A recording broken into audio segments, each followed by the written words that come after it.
नवा अध्याय। निशुंभ वध। ध्यान। मैं अर्धनारीश्वर के श्री विग्रह की निरंतर शरण लेती हूँ। उसका वर्ण बंदूक पुष्प और सुवर्ण के समान रक्त पीत मिश्रित है। वह अपनी भुजाओं में सुंदर अक्षमाला, पाश, अंकुश और वरद मुद्रा धारण करती है। अर्धचंद्र उसका आभूषण है तथा वह 3 नेत्रों से सुशोभित है। राजा ने कहा, भगवान, आपने रक्त बीज के वध से संबंध रखने वाला देवी चरित्र का यह अद्भुत महात्म्य मुझे बतलाया। अब रक्त बीज के मारे जाने पर अत्यंत क्रोध में भरे हुए शुंभ और निशुंभ ने जो कर्म किया उसे मैं सुनना चाहता हूँ। ऋषि कहते हैं, राजन, युद्ध में रक्त बीज तथा अन्य दैत्यों के मारे जाने पर शुंभ और निशुंभ के क्रोध की सीमा न रही। अपनी विशाल सेना इस प्रकार मारी जाती देख निशुंभ अमर्ष में भरकर देवी की ओर दौड़ा। उसके साथ असुरों की प्रधान सेना थी। उसके आगे पीछे तथा पार्श्व भाग में बड़े बड़े असुर थे जो क्रोध से ओंठ चबाते हुए देवी को मार डालने के लिए आए। महापराक्रमी शुंभ भी अपनी सेना के साथ मात्र गणों से युद्ध करके क्रोधवश चंडिका को मारने के लिए आ पहुंचा। तब देवी के साथ शुंभ और निशुंभ का घोर संग्राम छिड़ गया। वे दोनों दैत्य मेघों की भांति बाणों की भयंकर वृष्टि कर रहे थे। उन दोनों के चलाए हुए बाणों को चंडिका ने अपने बाणों के समूह से तुरंत काट डाला और शस्त्र समूहों की वर्षा करके उन दोनों दैत्यपतियों के अंगों में भी चोट पहुंचाई। निशुंभ ने तीखी तलवार और चमकती हुई ढाल लेकर देवी के श्रेष्ठ वाहन सिंह के मस्तक पर प्रहार किया। अपने वाहन को चोट पहुंचने पर देवी ने क्षुरप्र नामक बाण से निशुंभ की श्रेष्ठ तलवार तुरंत ही काट डाली और उसकी ढाल को भी, जिसमें 8 चांद जड़े थे, खंड खंड कर दिया। ढाल और तलवार के कट जाने पर असुर ने शक्ति चलाई, किंतु सामने आने पर देवी ने चक्र से उसके भी 2 टुकड़े कर दिए। अब तो निशुंभ क्रोध से जल उठा और उस दानव ने देवी को मारने के लिए शूल उठाया, किंतु देवी ने समीप आने पर उसे भी मुक्के से मारकर चूर्ण कर दिया। तब उसने गदा घुमाकर चंडी के ऊपर चलाई, परंतु वह भी देवी के त्रिशूल से कटकर भस्म हो गई। तदनंतर दैत्यराज निशुंभ को फरसा हाथ में लेकर आते देख देवी ने बाण समूहों से घायल कर धरती पर सुला दिया। उस भयंकर पराक्रमी भाई निशुंभ के धराशायी हो जाने पर शुंभ को बड़ा क्रोध हुआ और अंबिका का वध करने के लिए वह आगे बढ़ा। रथ पर बैठे बैठे ही उत्तम आयुधों से सुशोभित अपनी बड़ी बड़ी 8 अनुपम भुजाओं से समूचे आकाश को ढककर वह अद्भुत शोभा पाने लगा। उसे आते देख देवी ने शंख बजाया और धनुष की प्रत्यंचा का भी अत्यंत दुस्सह शब्द किया। साथ ही अपने घंटे के शब्द से जो समस्त दैत्य सैनिकों का तेज नष्ट करने वाला था, संपूर्ण दिशाओं को व्याप्त कर दिया।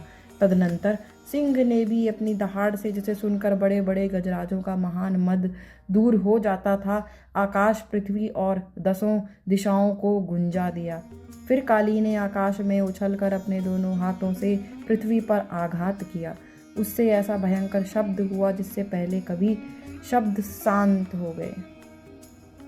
तत्पश्चात शिवदूती ने दैत्यों के लिए अमंगलजनक अट्टहास किया। इन शब्दों को सुनकर समस्त असुर थर्रा उठे, किंतु शुंभ को बड़ा क्रोध हुआ। उस समय देवी ने जब शुंभ को लक्ष्य करके कहा, ओ दुरात्मन, खड़ा रहे, खड़ा रहे, तभी आकाश में खड़े हुए देवता बोल उठे, जय हो, जय हो। शुंभ ने वहां आकर ज्वालाओं से युक्त अत्यंत भयानक शक्ति चलाई। अग्निमय पर्वत के समान आती हुई उस शक्ति को देवी ने बड़े भारी लूके से दूर हटा दिया। उस समय शुंभ के सिंहनाद से 3 लोक गूंज उठे। राजन, उसकी प्रतिध्वनि से वज्रपात के समान भयानक शब्द हुआ, जिसने अन्य सब शब्दों को जीत लिया। शुंभ के चलाए हुए बाणों ने देवी के चलाए हुए बाणों ने शुंभ ने अपने भयंकर बाणों द्वारा सैकड़ों और हजारों टुकड़े कर दिए। तब क्रोध में भरी हुई चंडिका ने शुंभ को शूल से मारा। उसके आघात से मूर्छित हो वह पृथ्वी पर गिर पड़ा। इतने में ही निशुंभ को चेतना हुई और उसने धनुष हाथ में लेकर बाणों द्वारा देवी, काली तथा सिंह को घायल कर डाला। फिर उस दैत्यराज ने 10,000 बाहें बनाकर चक्रों के प्रहार से चंडिका को आच्छादित कर दिया। तब दुर्गम पीड़ा का नाश करने वाली भगवती दुर्गा ने कुपित होकर अपने बाणों से उन चक्रों तथा बाणों को काट गिराया। यह देख निशुंभ दैत्य सेना के साथ चंडिका का वध करने के लिए हाथ में गदा ले बड़े वेग से दौड़ा। उसके आते ही चंडी ने तीखी धार वाली तलवार से उसकी गदा को शीघ्र ही काट डाला। तब उसने शूल हाथ में ले लिया। देवताओं को पीड़ा देने वाले निशुंभ को शूल हाथ में लिए आते देख चंडिका ने वेग से चलाए हुए अपने शूल से उसकी छाती छेद डाली। शूल से विदूर्ण हो जाने पर उसकी छाती से एक दूसरा महाबली एवं महापराक्रमी पुरुष खड़ी रह कहता हुआ निकला। उस निकलते हुए पुरुष की बात सुनकर देवी ठठाकर हंस पड़ी और खड्ग से उन्होंने उसका मस्तक काट डाला। फिर तो वह पृथ्वी पर गिर पड़ा।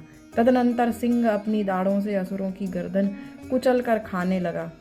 यह बड़ा भयंकर दृश्य था। उधर काली तथा शिवदूती ने भी अन्यान्य दैत्यों का भक्षण आरंभ किया। कौमारी की शक्ति से विदीर्ण होकर कितने ही महादैत्य नष्ट हो गए। ब्रह्माणी के मंत्रपूत जल से निस्तेज होकर कितने ही भाग खड़े हुए। कितने ही दैत्य माहेश्वरी के त्रिशूल से छिन्न भिन्न हो धराशायी हो गए। वाराही के थुतुन के आघात से कितनों का पृथ्वी पर कचूमर निकल गया। वैष्णवी ने भी अपने चक्र से दानवों के टुकड़े टुकड़े कर डाले।